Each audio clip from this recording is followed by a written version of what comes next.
Employees. You see the picture there? That's baggage.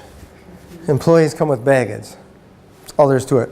I know plenty of people. How many know people that they have businesses that have employees, and every time you talk to them, they're complaining about their employees? I'd like to say I'm not one of those people. Actually, right now I'm not doing too bad. But before my other business, holy cow, that was brutal. Brutal.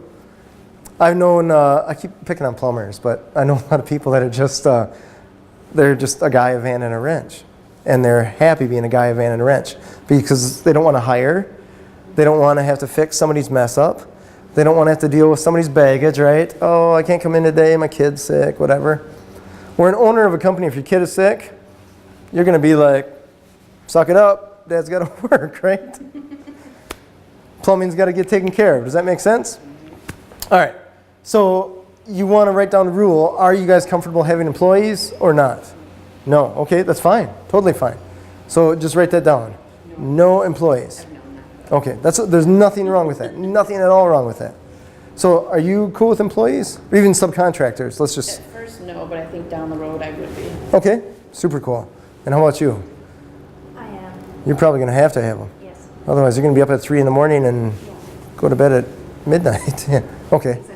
And how about you? I think I feel pretty good to have at least one employee. Okay, perfect. So I should let you know, you get over the hurdle of 1, you're opening the world up, you can do 100. It's the first employee is the biggest pain.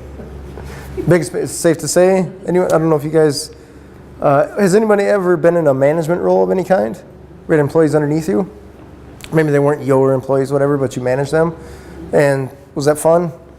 Mostly, yes. Okay. I would have liked to have had more control and autonomy in order to be able to manage them the way that Sure. I wanted to. Perfect. Perfect. I had a printer repair company before these two companies now. Last employee I had there, right before I sold it, I hired him. He was the most charismatic person in the world. He was a great person. I was in the process of selling the company, going through that whole thing. And I'm like, whatever happens, I want to take this kid with me. He was a younger guy. Because he was so charismatic and so nice, and he seemed super smart. It turns out he was not. He was just very charismatic, not that bright, and somewhat of a sociopath. That doesn't matter. Anyways, he ended up taking me for about $15,000. Not that he stole, it's that he messed up that cost that much in 1 month.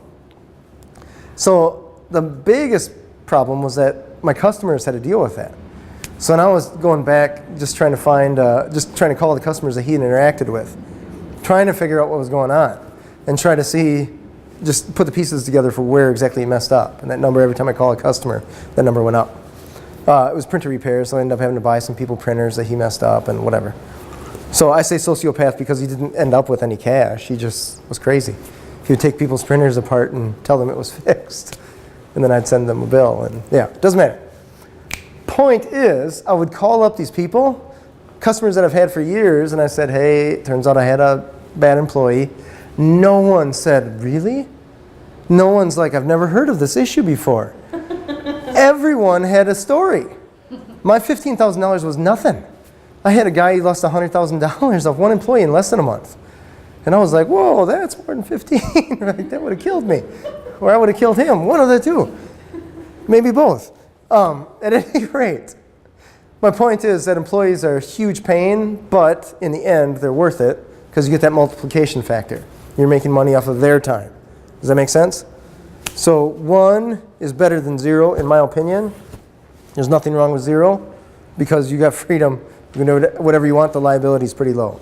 So I get it both ways, but just be aware of that. So that's, we say this because employees is going to help you determine or be one of the factors to use in determining what business you can start. Because no employees, you can't start a bakery. I don't want a bakery. Okay. I know I want something that travels with me everywhere I go. Perfect. Perfect.